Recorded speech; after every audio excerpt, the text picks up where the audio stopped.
फुजितोरा marine में एक admiral है। उसे 2 साल के टाइम स्किप के दौरान वर्ल्ड मिलिट्री ड्राफ्ट के माध्यम से अपॉइंट किया गया था।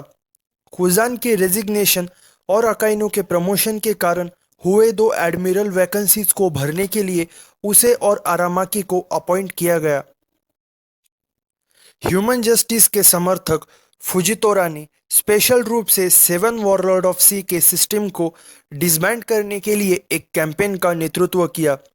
फुजितोरा का मेंशन पहली बार अकाइनो द्वारा किया गया जब वो मंकी डी लूफी और ट्रफलगर डी वाटर लॉ को ड्रेसरोसा पर निपटने की स्ट्रैटेजी पर चर्चा कर रहे थे। ड्रेसरोसा पर उनके मिशन और वर्क ने उसे टाइम स्किप के बाद फिजिकली रूप से प्रेजेंट होने वाला पहला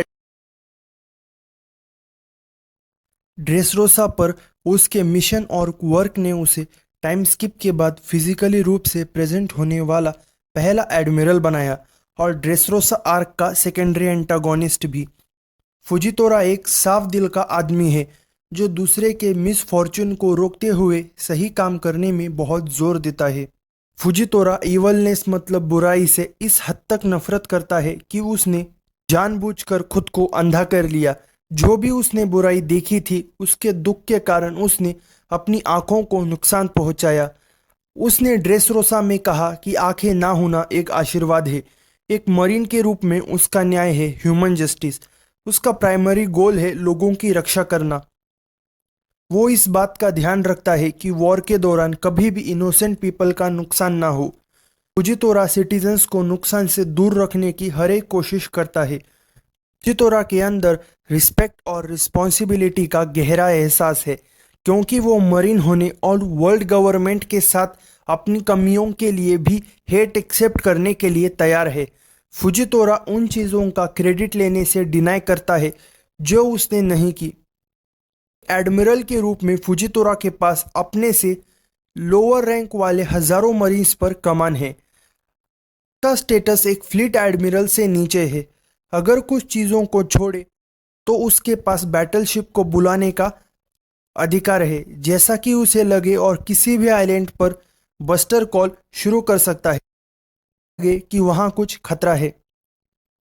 फुजितोरा वर्ल्ड गवर्नमेंट के ग्रेटेस्ट मिलिट्री ड्राफ्ट में गिना जाता है जो उन्हें वर्ल्ड के सबसे स्ट्रॉन्गेस्ट लोगों में से एक बनाता है। जैसा कि डोफ्लामिंगो ने कहा है कि फुजितोरा और अरामाकी को मरीन्स में पावरफुल मॉन्स्टर्स के रूप में जाना जाता है। फ्लीट एडमिरल अकाइनो को मंकी डी लूफी और ट्रफलगर डी वाटर लॉ से निपटने के लिए फुजितोरा की एबिलिटी पर पूरा भरोसा था। दोनों वर्स्ट जनरेशन के मेंबर है। अपनी पावर को शो करते हुए फुजितोरा साबो से लड़ने में सक्षम था जो रेवोल्यूशनरी आर्मी का सेकेंड इन कमांड है और एक लोगिया डेविल फ्रूट यूजर भी।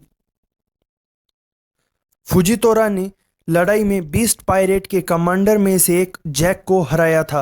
अंधे होने के बावजूद अपने एक्यूट सेंस और ऑब्जर्वेशन हाकी की वजह से फुजितोरा वर्ल्ड के कुछ सबसे पावरफुल लोगों के खिलाफ लड़ाई में खुद को संभाल सकता है। जो लोग फेस करते हैं वो उसकी पावर से शॉक हो जाते हैं। लॉ ने कहा है कि ब्लाइंडनेस फुजितोरा की एबिलिटीज में कोई बाधा नहीं है। उसकी हियरिंग की पावर बहुत तेज है। उसने कई किलोमीटर दूर से नामी की लाइटनिंग की आवाज़ को सुन लिया था जो डोफ्लामिंगो और लॉ ने नहीं सुनी जो उसके बगल में ही खड़े थे।